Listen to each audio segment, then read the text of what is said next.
UPSC का 2025 के paper में एक कोट आया था, the supreme art of war is to subdue the enemy without fighting. मतलब कि सबसे बड़ी कला वो होती है जब आप बिना लड़े अपने दुश्मन को हरा दो।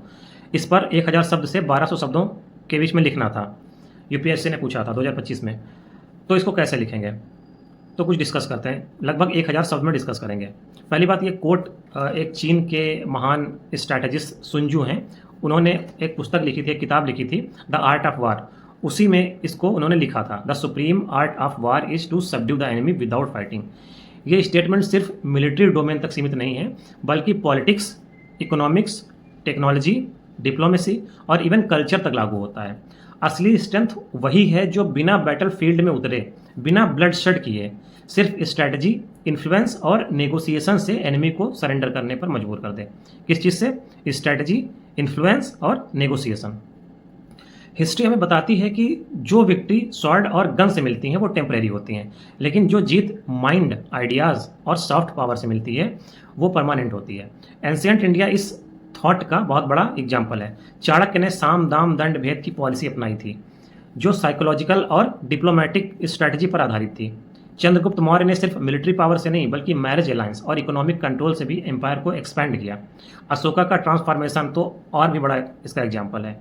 कलिंगा वार के बाद उन्होंने वायलेंस छोड़कर धम्म पॉलिसी अपनाई और बिना युद्ध के पूरे साउथ ईस्ट एशिया पर कल्चरल डोमिनेंस स्थापित किया। मंगोल एम्पायर का टेरर भी इतना साइकोलॉजिकल था कि कई सिटीज़ ने बिना फाइट किए सरेंडर कर दिया। मॉडर्न एज में कोल्ड वार इसका सबसे इफेक्टिव मॉडल है। यूएसए और यूएसएसआर ने सीधे लड़ाई नहीं लड़ी, पर न्यूक्लियर डिटरेंस और डिप्लोमेसी ने दोनों को कंट्रोल में रखा। म्यूचुअली असोर्ड डिस्ट्रक्शन यानी कि एमएडी, मैड डॉक्ट्रिन, ने यह साबित किया कि कभी कभी बिना लड़े ही एनिमी सबड्यूड किया जा सकता है। कंटेम्प्रेरी इंटरनेशनल पॉलिटिक्स में यही ट्रेंड दिखता है। इंडिया पाकिस्तान के बीच में न्यूक्लियर वेपन्स ने फुल स्केल वार को रोक दिया है। यूएस चाइना ट्रेड वार में टैरिफ्स, सैंक्शन और सप्लाई चेन डिसरप्शन वेपन्स से ज़्यादा इफेक्टिव साबित हुए हैं। यूरोपियन यूनियन का सॉफ्ट पावर डिप्लोमेसी इतना स्ट्रांग है कि अफ्रीका और एशिया के कई नेशंस सिर्फ इकोनॉमिक पार्टनरशिप और डेमोक्रेटिक वैल्यूज़ की वजह से ईयू को प्रीफर करते हैं। इकोनॉमिक डायमेंशन इस प्रिंसिपल को और हाईलाइट करता है। आज की दुनिया में आईएमएफ और वर्ल्ड बैंक जैसे ग्लोबल फाइनेंशियल इंस्टीट्यूशन लोन्स और कंडीशनलिटीज़ के जरिए डेवलपिंग कंट्रीज़ को कंट्रोल करते हैं। चाइना का belt and road initiative BRI infrastructure और इन्वेस्टमेंट प्रोजेक्ट के जरिए कई देशों को इकोनॉमिक ट्रैप में लेकर आता है। यूनाइटेड स्टेट्स सैंक्शन पॉलिसी सबसे पावरफुल टूल बन चुकी है ना। सैंक्शन लगा देता है अमेरिका रसिया और ईरान पर। उसने रेस्ट्रिक्शन के जरिए उनकी इकोनॉमी को क्रिपल करना चाहा था और लगभग कर भी दिया था।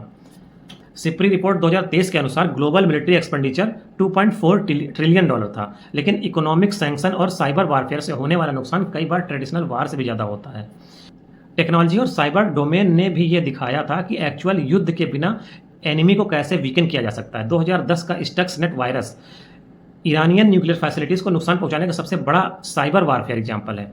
आर्टिफिशियल इंटेलिजेंस और डेटा मैनिपुलेशन इलेक्शंस और पब्लिक ओपिनियन को मैनिपुलेट कर सकते हैं, जैसे कि कैम्ब्रिज एनालिटिका कंट्रोवर्सी में सामने आया था।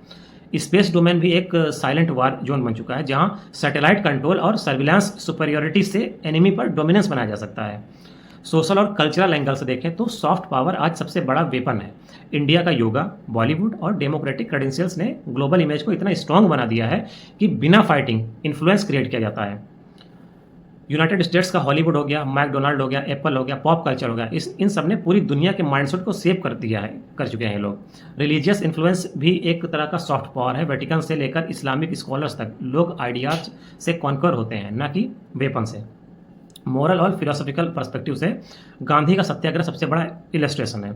उन्होंने दिखा दिया कि ब्रिटिश एम्पायर जैसे पावरफुल कॉलोनियल पावर को बिना हथियार उठाए हराया जा सकता है। बुद्धा के टीचिंग्स और कन्फ्यूशियस का एथिकल फ्रेमवर्क ये सिखाते हैं कि रियल पावर वैल्यूज, मोरालिटी और ट्रस्ट में है, ना कि केवल वायलेंस में।